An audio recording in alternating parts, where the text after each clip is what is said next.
Hello and welcome to another episode of the eReads podcast. I'm your host, Liz.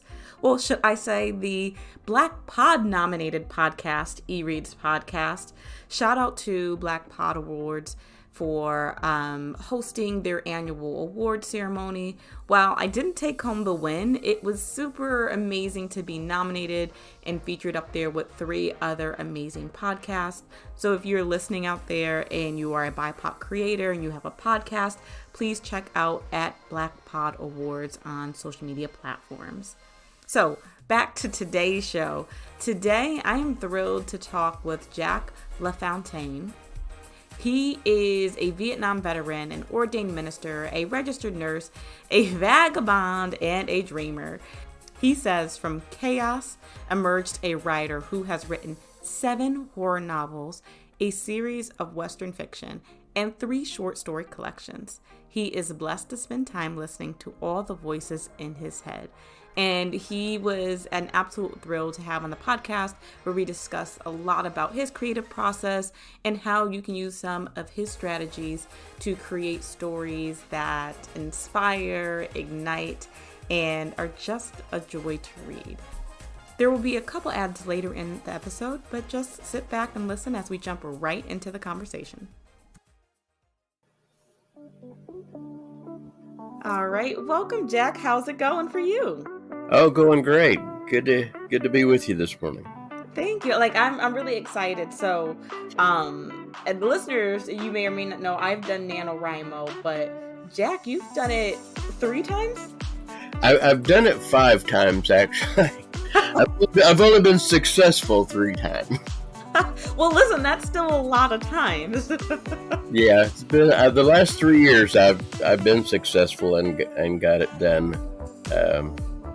Actually worked out a new series by NaNoWriMo time. I love, a quick little NaNoWriMo recap for those who don't know what it is. It is National Novel Writing Month that happens in November, and you attempt to write 50,000 words in 30 days. And sometimes it's successful, sometimes it's not, but it's a really good way to just get words on paper, and you might find your next new story. How would you describe it, Jack? Yeah, it's a great challenge. I mean, I write all the time, Mm-hmm. but to have that challenge to, you've got about 1,700 words a day, and it's got to Mm-hmm. be every day without fail. It's just good experience and good training. My friends that write, I try to get them to enter every year. Uh, it's a great challenge. Yeah, and well, speaking of, your friends and stuff like that, I have a bookish question for you. Are you ready?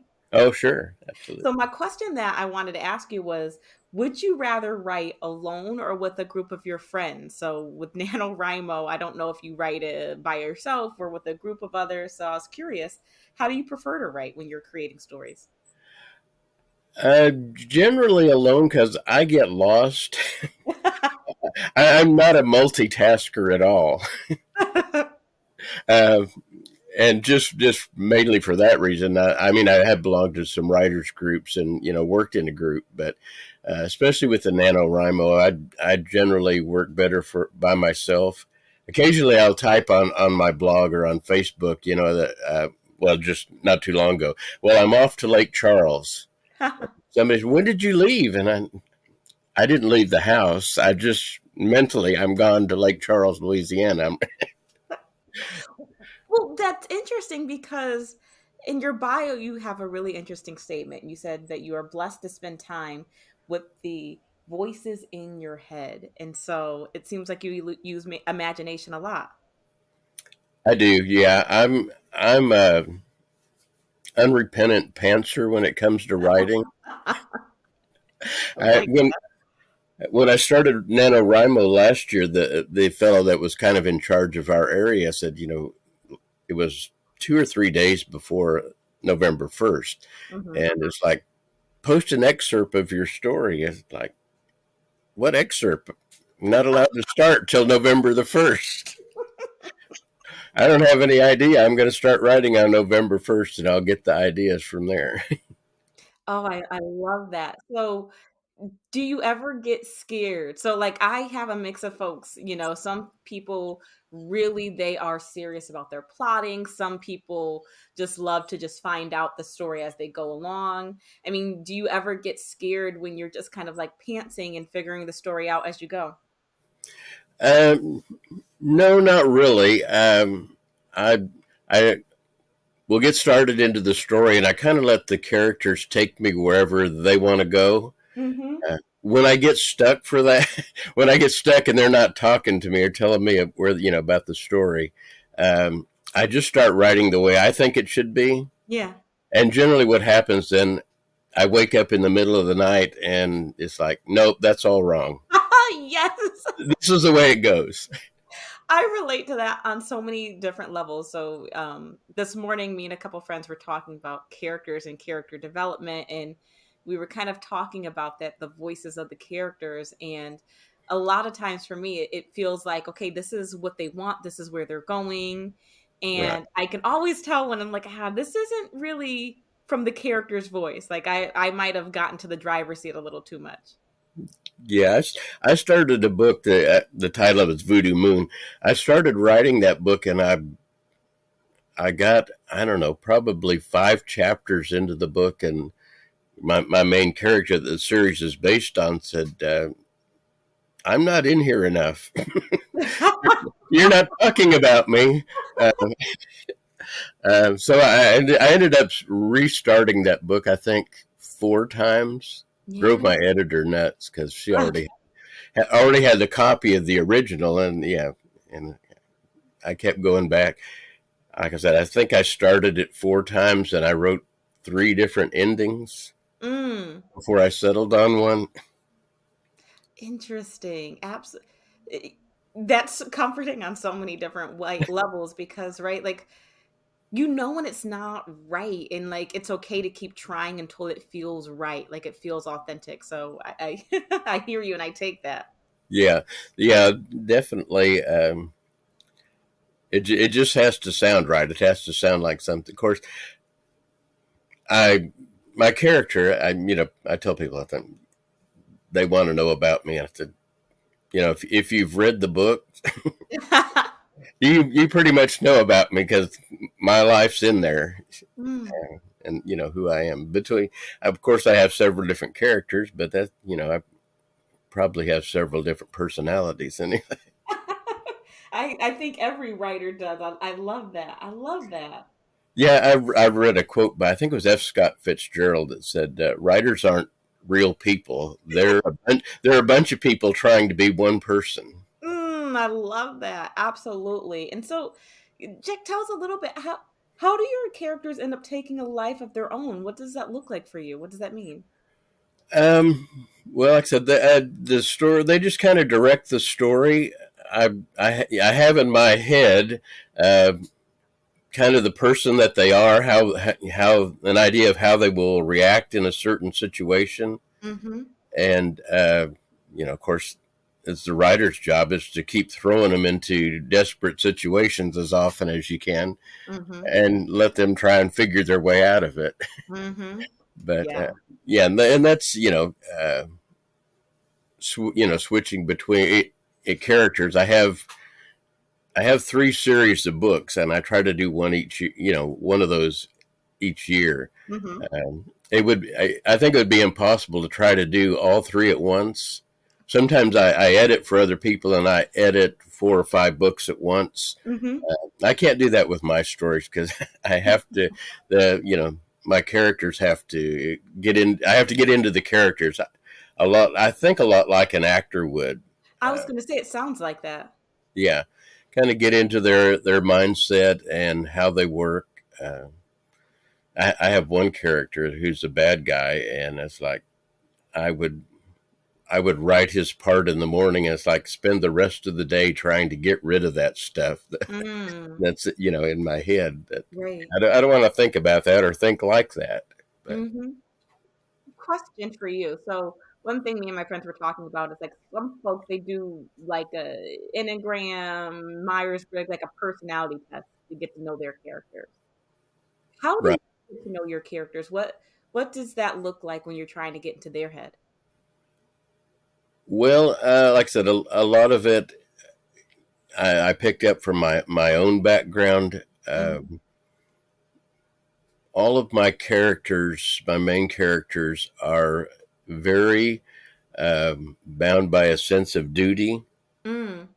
that they're sometimes they're and the one I'm writing right now, the Ed Landry, I'm writing one of his books right now, and he's very bound by this sense of duty, and the problem is he keeps duty he's not looking for keeps popping up, and he's the right guy in the wrong place. Mm-hmm. And so he's stuck. But I kind of decided on that character before I even started the series. Mm. When I was a kid, there was a TV show. It was called Kolchak, the Night Stalker, Mm-hmm. and he was a newspaper reporter, and he just kept running, out looking for stories, and he keeps running into all these supernatural things going on. And I thought, I'm going to do a character like that, Mm. and Finding that inspiration all around you. yeah, and so that's the character I have now. Like I said, he's very driven by duty in the sense of doing what's right by people, and that just seems to land him in trouble all the time. It's interesting, right? Like with characters, it just, sometimes, folks ask, like, how do you know this is the right direction? I'm like, it just feels right. It just feels like this is what you Right. should do. So it's always interesting. It seems like you're kind of very similar to that. It's like, this is what feels right for this character, feels right for this story. So it's always for me interesting, on the other side when folks, they can't see it, if that makes sense. It's like they attack it almost like clinical, like they have to like draw out all these different things about their characters and story bibles and things like that. Do you use any of that, like jotting down notes about your character to keep things straight? Like, how do you remember all of your characters? Well, like I said, a lot of it it's just getting into them at the time. When I first started writing, I got some instruction that sit down and basically write a story about your character. What do they look like? How Mhm. old are they? Right. What do they think? Mhm. I probably still kind of do that, but I only do it mentally. I don't write Interesting. it down anymore and keep track of it. And of course, maybe because I don't have that many characters I'm trying to come up with, but um, yeah, I mean that's kind of the way I approach it. I have a general picture, uh, Yeah, what they're like. How old are they? What do they think? I And love that. just try to stay true to that when I'm writing.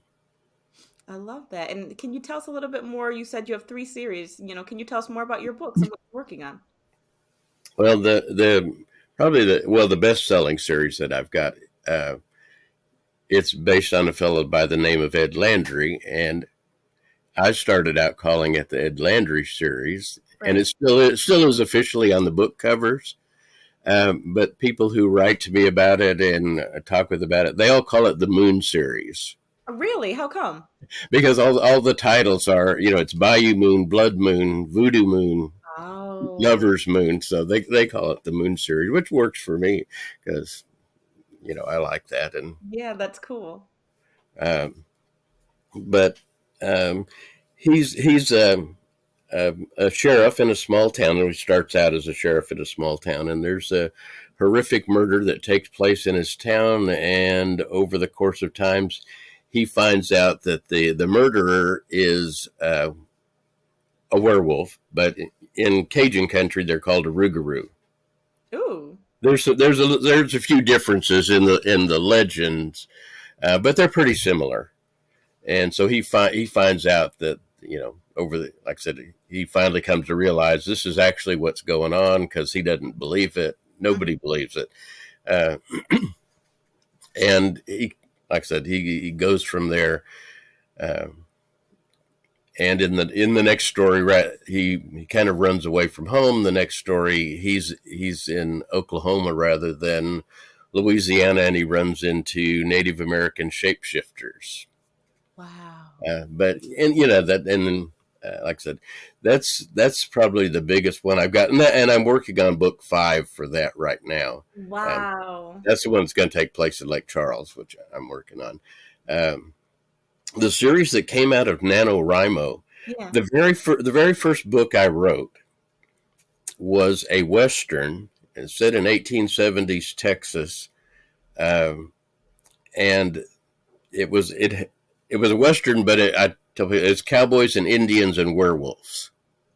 That's an interesting mix. Because the fellow, the protagonist, his best buddies are Chickasaws from across the border in Indian Territory. Mm-hmm. They all served in the war between the states together, and they ended up after the war being werewolf hunters. Mm. And there's a whole story about how the werewolves were involved in the Civil War, but that came from a short story that I wrote years before. But that was the very first book I wrote, and a friend of mine picked that up and read it one day, and she doesn't like monsters, Mm-hmm. and so she asked me when she read the book anyway.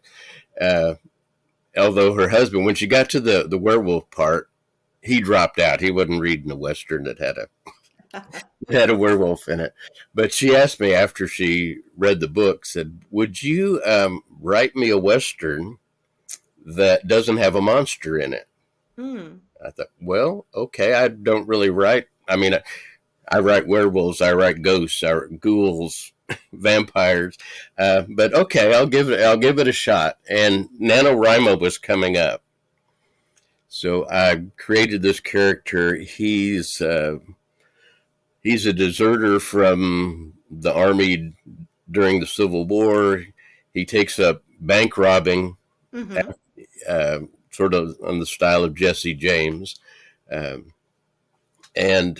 he kills a man not on purpose one night, and it really gets to him, and he ends up becoming a frontier preacher.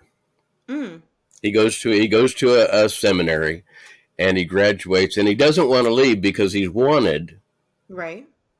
for this murder, and so he doesn't really want to leave the seminary and get out anywhere, but he gets an offer from a little town in Wyoming Territory, which he figures nobody knows.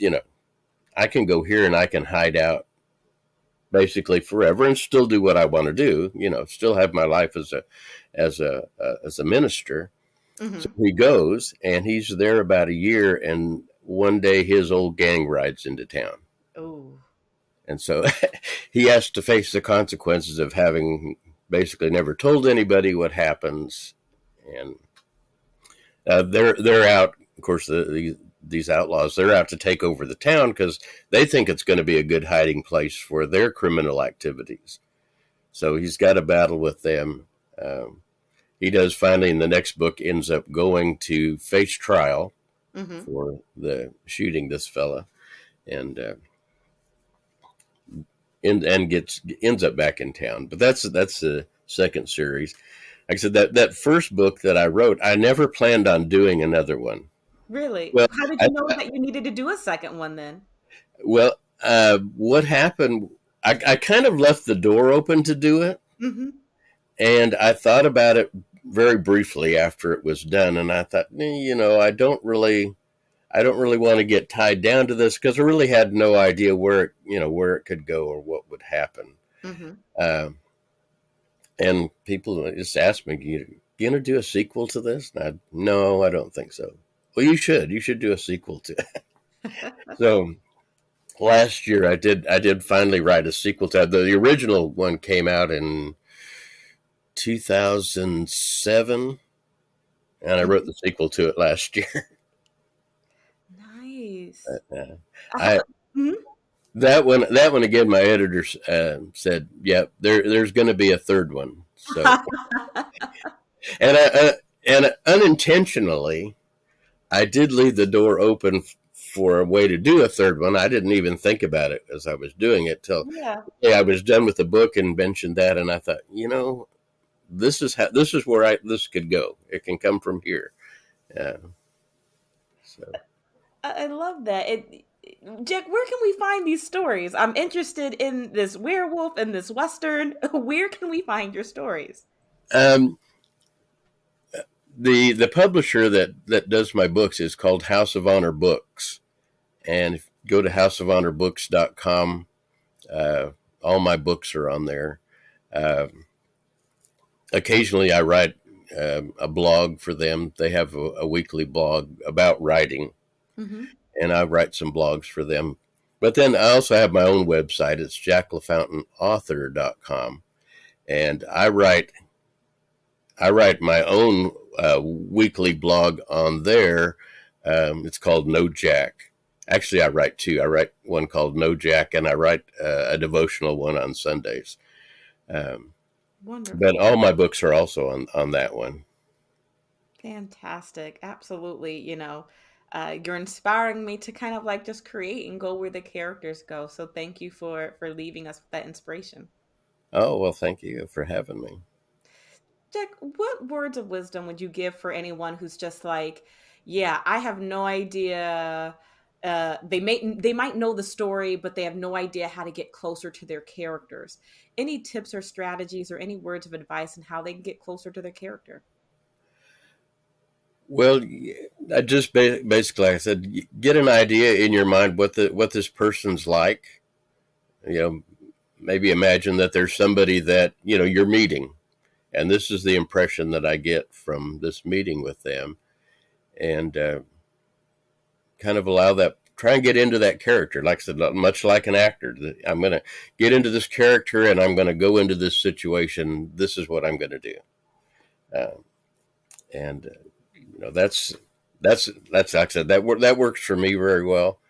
Um, Although I don't think I'm an actor, but except I like to play around with my characters, and you know, I like I do talk about them as if they're real people. I think that makes such a huge difference though. When I talk to other people, Right. even my editor now, she'll ask, well, what's Ed up to? I So love that. I do. And I think that makes a difference, right? Like because they just don't live on the page. They live outside of the page. And I think that helps, see inspiration around you. It helps just bring that character closer and makes your story feel more real. So, thank you for those tips and those reminders.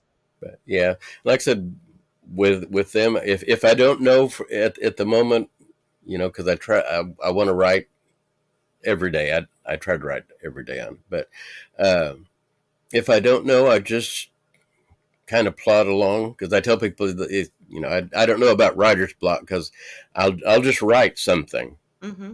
In fact, I've written a couple blogs about having nothing to write about. I I got to read those. started out the blog. I'm sitting here looking at this blinking cursor, and I can't think of And pretty soon, an idea starts to come, or even talk about that. But like I said, with my characters, I can just write something that I think might fit, and they'll let me know later whether that sounds right or not. I love that, Jack. Jack, my last question for you is, I like to leave people with inspiration that they can use in their writing or in their creative process, no matter what that might be. So if you had to leave us with a word or a phrase that we can use in our very own prompt, what would you leave us with? Um, I read an interesting thing the other day. I don't read as much Stephen King as I used to, Hmm. but I read something that he wrote the other day. He said, "I write to find out what I think." Mm. I thought, wow, I do that. I clarify what I think about things as I put them in a story. Um, there's time to kind of digest that idea and work with it, and uh, really work out what you think. Well, what you believe in. I have an interesting. So, listeners, as you know, stay to the end of this prompt, end of this episode to see what I do with the prompt. And my mind is already going. I think I might take a little bit of what you said about the cursor on the page and mixing that in. So, I can't wait to write this up and for everyone to listen to it. Yeah, that'd be great. Awesome. Thank you so much, Jack. This has been wonderful. And please have a wonderful rest of your day. All right. Thanks so much. I really enjoyed being here and talking with you. Thank you.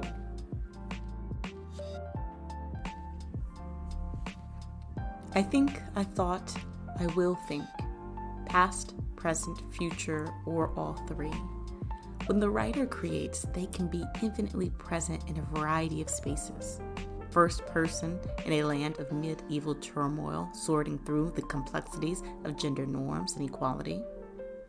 Present tense in a future galaxy trying to work through present-day political strife. I write to find out what I think, to understand the underlying concerns of my mind manifest in characters that have been burning to be alive, that thrive on pages that will be read by thousands of eyes. Yet I figure out what lies inside, the troubles, the joys, the in-between things. Writers have eyes everywhere. We live through the stories we tell and the characters that touch or torment the hearts of readers. One single thought sparks so much life. Life within the writer, the reader, and hopefully the reviewer. Poetic, short story, epic novel. One word, 100 or 1,000. Each a droplet in a pool of imagination that ripple long after fingers cease to type. I write to find out what I think. I read to find out what I need to know. I share stories to connect. Reading is magic. Writing is release. It is everything I could have imagined and more. It is living 1,000 lives through the eyes of my characters.